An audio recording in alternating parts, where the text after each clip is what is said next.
Halo teman-teman, berjumpa lagi dengan saya Brother Phil. Kembali kita akan menanggapi video wawancara Dondy Tan dengan wartawan CNN Indonesia. Kita akan lihat standar ganda yang dilakukan Dondy Tan. Sebelum kita tanggapi, kita saksikan videonya berikut.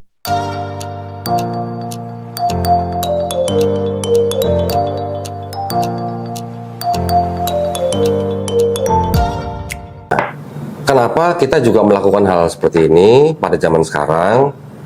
Karena di Indonesia ini sudah ada aturan penyebaran agama. Ya, SKB 2 Menteri nomor 1 tahun 79. Diatur bagaimana aturan untuk pensiaran agama. Di bab 4 diatur, nggak boleh door to door, nggak boleh bagi-bagi pamflet, brosur, nggak boleh bagi-bagi sembako, ya. Itu hal-hal sudah dilarang dan ada sanksinya, tetapi masih banyak yang melakukan di lapangan. Oke teman-teman, kita sudah dengarkan bersama pernyataan Dondy Tan bahwa kegiatan misionaris dengan mengajak orang yang sudah beragama dilarang oleh undang-undang. Tetapi menariknya, Dondy Tan tidak ngaca, atau lupa ngaca, atau tidak ada kaca. Padahal dalam agamanya sendiri memerintahkan untuk berdakwah.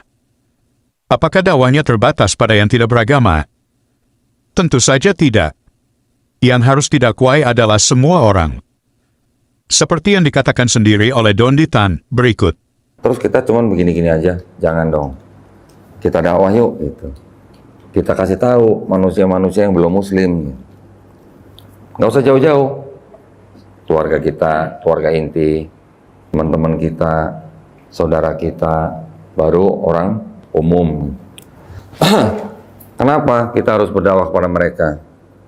Kita sebagai manusia ciptaan Allah SWT yang kita selalu sebut Maha Pengasih dan Maha Penyayang, kita ikut andil gitu dalam mewujudkan Maha Pengasih dan Maha Penyayangnya Allah SWT. Allah SWT sudah Maha Pengasih. Pengasih kepada siapa? Kepada semua manusia. Semua manusia adalah ciptaannya, ya kan? Kita sudah dengarkan bersama bagaimana Dondy Tan mengatakan kita kasih tahu manusia-manusia yang belum muslim.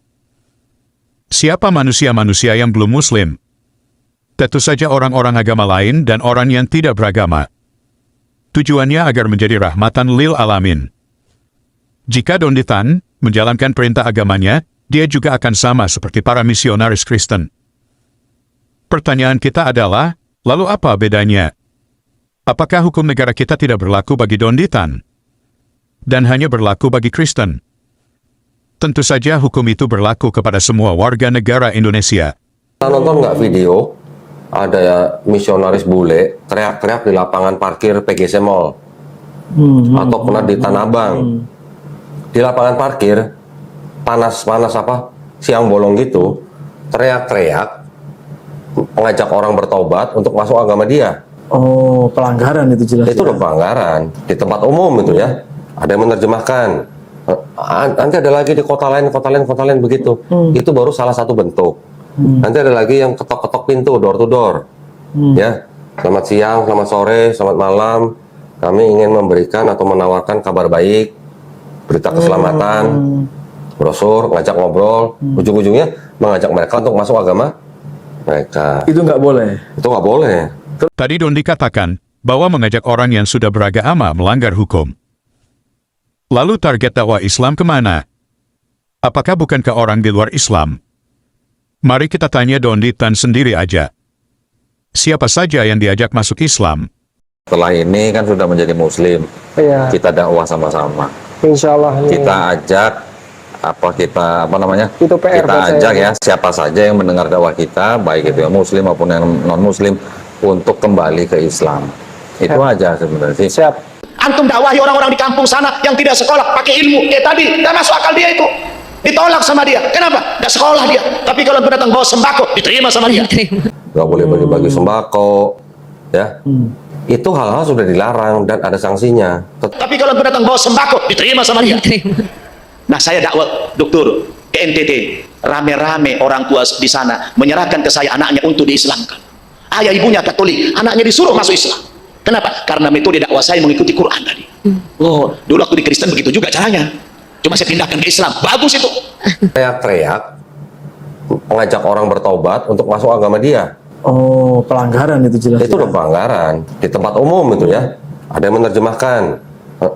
Nanti ada lagi di kota lain begitu. Saya pergi ke NTT itu bawa menteng banyak saya uang. Saya kalau ke NTT bawa uang banyak saya. Karena saya suka nolong orang-orang di sana. Oh, tidak ada air, saya bangunkan dia sarana air. Oh, Islam begitu ya? Iya. Kita sudah dengarkan bersama, Don Ditan dalam dakwahnya mengajak orang yang sudah beragama juga. Dan kegiatan dakwah seperti ini juga dilakukan oleh ustadz lain, seperti Ustadz Nababan. Pertanyaan kita adalah, apakah ini tidak disebut pelanggaran? Bentar. Bukankah kalau di masjid ada yang bilang nih, di masjid juga ada yang ngomong agama-agama lain? Artinya kan kadang-kadang kan ini seperti itu. Apakah nggak sama dengan ilustrasi yang tadi teriak-teriak di tempat parkir? Di masjid ngomongin agama lain maksudnya? Misalnya, hati-hati dengan ini, bahwa ini yang benar ini, jangan sampai, misalnya begitu kan. Kalau di masjid, memang tempatnya kan. Tapi kan ada speakernya, Mas. Dan Ya. orang lain kedengaran, gitu misalnya gitu. Ya, Itu kritik ya, ada kritik ya, macam itu ya. Itu kan karena kita di sini tempat mayoritas. Oh, oke. Ya, maklum dikit dong kalau mayoritas. Kita baru saksikan pertanyaan yang tidak diduga oleh Don Ditan. Ketika standar yang sama terjadi pada umat Islam. Dengan tidak malunya, Don Ditan menjawab, kalau mayoritas dimaklumin. Ini yang membuat saya bingung. Tadi dia bicara soal hukum, tapi di saat tindakan yang sama dilakukan kelompoknya, dia sembunyi di belakang mayoritas. Pertanyaan kita adalah, apakah negara ini negara hukum atau negara mayoritas?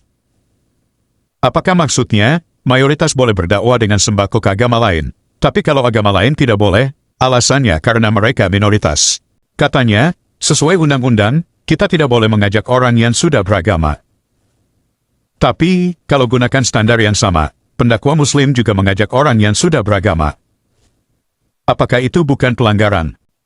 Menurut saya undang-undang tadi sudah dilanggar oleh umat Kristen dan Islam. Karena kedua agama ini adalah agama misi. Artinya dalam konteks ini kita tahu bahwa di negeri kita adalah sebuah negara Pancasila di mana agama menjadi nilai utama.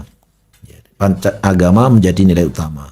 Dan kita sadari bahwa di Indonesia ini banyak agama. Konsekuensi dari banyak agama adalah terjadinya interaksi, tidak bisa dihindari, interaksi, saling berupaya untuk mempengaruhi, mengajak, dan sebagainya. Dan ini tentu sebuah kegiatan, sebuah aktivitas yang tidak bisa dan tidak boleh dilarang. Jadi menyampaikan kebenaran agama dari seseorang yang beragama kepada orang lain, walaupun juga sudah beragama, seharusnya tidak dilarang. Kenapa? Karena ini perintah agama. Sedangkan negara kita memberikan kebebasan untuk beragama dan tentunya menjalankan agamanya. Salah satu bentuk menjalankan agamanya adalah menyampaikan agamanya kepada orang lain. Berdakwah. Tidak peduli agama apapun, mereka punya tugas. Ditugaskan oleh agamanya untuk menyampaikan dakwah itu atau menyampaikan agamanya. Ya, di dalam agama Islam seperti misalkan tertera dalam surat Ali Imran kalau tidak salah, ud'u ila sabili rabbika bil hikmah wal mau'izati hasanah wajadilhum billati hiya ahsan. Ud'u ila sabili rabbika, sampaikan kebenaran dari Tuhanmu itu. Di dalam hadis balighu anni walau ayah. Sampaikan walaupun sekedar satu ayat apa yang kamu dapatkan dariku itu. Jadi ini perintah. Di dalam misalkan dalam agama Kristen jadikanlah semua bangsa itu muridku. Misalkan kalau nggak salah di Injil Matius. Jadi semua agama itu mengajarkan, memerintahkan pada masyarakat pemeluknya untuk menyampaikan agamanya atau menyebarluaskan agamanya. Oleh karena itu di sebuah negara yang Pancasila ini, maka seyogianya dan semestinya, selayaknya yang namanya saling menyampaikan kebenaran, hal yang harus diberi ruang untuk kebebasan.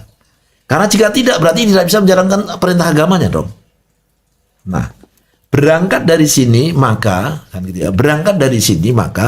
seharusnya yang harus dimunculkan adalah bagaimana agar dalam menyampaikan saling ajakan tadi, ya, itu lalu ada semacam katakanlah kode etik normatif untuk mengaturnya agar dalam menyampaikan tadi tidak menimbulkan sesuatu yang tidak kita harapkan.